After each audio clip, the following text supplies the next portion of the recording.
Hi viewers, இன்னைக்கான வீடியோவில் என்ன நடக்குதுன்னு பார்ப்போம். வீடியோக்குள்ளே போகிறதுக்கு முன்னாடி நம்ம சேனலை லைக் அண்ட் சப்ஸ்கிரைப் பண்ணிவிட்டு கொஞ்சம் சப்போர்ட் பண்ணுங்கள். வாங்க இப்போ வீடியோக்குள்ளே போகலாம். அபிராமி வீட்டுக்கு வந்துடுறாங்க. வீட்டுக்கு வந்ததுமே சாமுண்டேஸ்வரிக்கு அபிராமியை அடையாளமே தெரியல. எப்படியோ ராஜாவோட அம்மா வீட்டுக்கு வந்துட்டாங்களேன்னு சொல்லிட்டு ரேவதியும் கார்த்திகையும் அபிராமி காலில் விழுந்து ஆசீர்வாதம் வாங்க சொல்கிறாங்க. ரெண்டு பேருமே ஆசீர்வாதமும் வாங்கிடுறாங்க. ராஜராஜனுக்கு ஒரே சந்தோஷம். அப்பாடா எத்தனை வருஷம் கழிச்சு என்னோட தங்கச்சை பார்த்துருக்கேன் அப்படின்னு சொல்லிட்டு சந்தோஷம் அவருக்கு தாங்க முடியல. நல்ல வேலை சாமுண்டேஸ்வரி நம்ம தங்கச்சி தான் கண்டுபிடிக்கலையே, அது வரைக்கும் நம்மளுக்கு சந்தோஷம் அப்படிங்கிற மாதிரி தான் அவர் நினச்சிக்கிட்டு இருக்காரு. இந்த சைடு அபிராமி புரிஞ்சுக்கிறாங்க ரேவதிக்கு இந்த கல்யாணத்தில் இஷ்டம் இல்லை அப்படின்னு சொல்லிட்டு.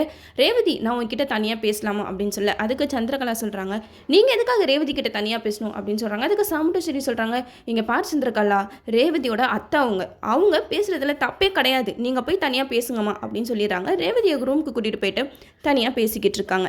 என்னம்மா ரேவதி, உனக்கு இந்த கல்யாணத்தில் இஷ்டமே இல்லையா அப்படின்னு சொல்லிட்டு கேட்க அதுக்கு ரேவதி நடந்த கதை எல்லாத்தையுமே சொல்கிறாங்க. ஆமாம்மா, உங்களுக்கு ராஜாவை பற்றி தெரியாது, அவன் சரியான கிரிமினல். எங்கள் அம்மாவே நம்ப வச்சு மகேஷையும் கடத்திட்டு இப்போ என் கழுத்தில் தாலியை கட்டிட்டான்.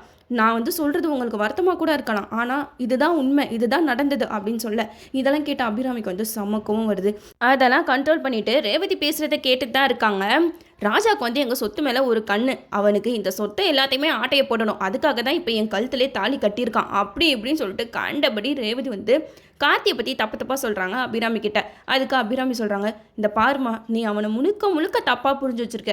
நிச்சயமாக சொல்கிறேன், அவன் உன் கழுத்தில் தப்பான இடத்துல தாலி கட்டியிருக்கவே மாட்டான். சந்தர்ப்ப சூழ்நிலை காரணமாக தான் உன் கழுத்தில் தாலி கட்டியிருக்கான். நீயே போக போக புரிஞ்சுப்ப அவன் எவ்வளோ நல்லவன், உன் வாழ்க்கையை எப்படிலாம் காப்பாற்றிருக்கான்னு சொல்லிட்டு நீ புரிஞ்சுக்கிட்டு கண்டிப்பாக அவனை வாழ்க்கை துணையாக ஏற்றுப்ப அப்படின்னு சொல்லிட்டு அபிராமி சொல்லிட்டு அங்கேருந்து கிளம்பி போயிடுறாங்க. அப்போ ரேவதி கொஞ்சம் நேரம் யோசிச்சுக்கிட்டு தான் இருக்காங்க.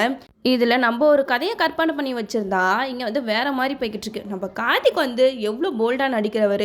இந்த சீரியலில் அவரை ஸ்டார்டிங்கில் காட்டும்போது அப்படியே மீசையெல்லாம் முறுக்கிட்டு நான் வீரண்டா சூரண்டா அசுரண்டா அப்படின்னு சொல்லிட்டு காட்டிகிட்டு இருந்தாங்க. ஆனால் இப்போ இந்த சீரியலுக்குள்ளே வந்ததுலேருந்து ப்ரொமோவுக்கும் இப்போ போய்கிட்டு இருக்க எபிசோடுக்கும் ஒன்றுமே சம்மந்தமே இல்லாத மாதிரி தான் இருக்குது. ரேவதிக்கு உண்மை எல்லாமே தெரிஞ்சு கார்த்தி தன்னோட அத்தை பையன்தான் அப்படிங்கிற உண்மை தெரிஞ்சால் மட்டும்தான் எபிசோட் விறுவிறுப்பாக போகிறதுக்கு நிறைய சான்சஸ் இருக்குது.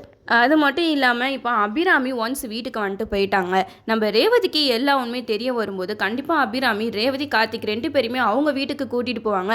அவங்க வீட்டுக்கு கூட்டிகிட்டு போனதுக்கப்புறம் மீனாட்சி, ஐஸ்வர்யா அவங்க எல்லாருமே இந்த சீரியலில் இருக்காங்களா இல்லையான்றது தெரிய வரும். அது மட்டும் இல்லாமல் இப்போ நம்ம ரேவதிக்கு கார்த்திக் இந்த குடும்பத்தை காப்பாற்ற தான் இங்கே வந்திருக்கான் அப்படின்னு சொல்லிட்டு தெரிஞ்சிச்சுன்னா கண்டிப்பாக ரேவதியும் கார்த்திக்கு ரொம்பவே ஹெல்ப்ஃபுல்லாக தான் இருப்பாங்க. அந்த சீன்ஸ் எல்லாம் எப்போ வரும்னு நம்மளும் வெயிட் பண்ணி பார்ப்போம்.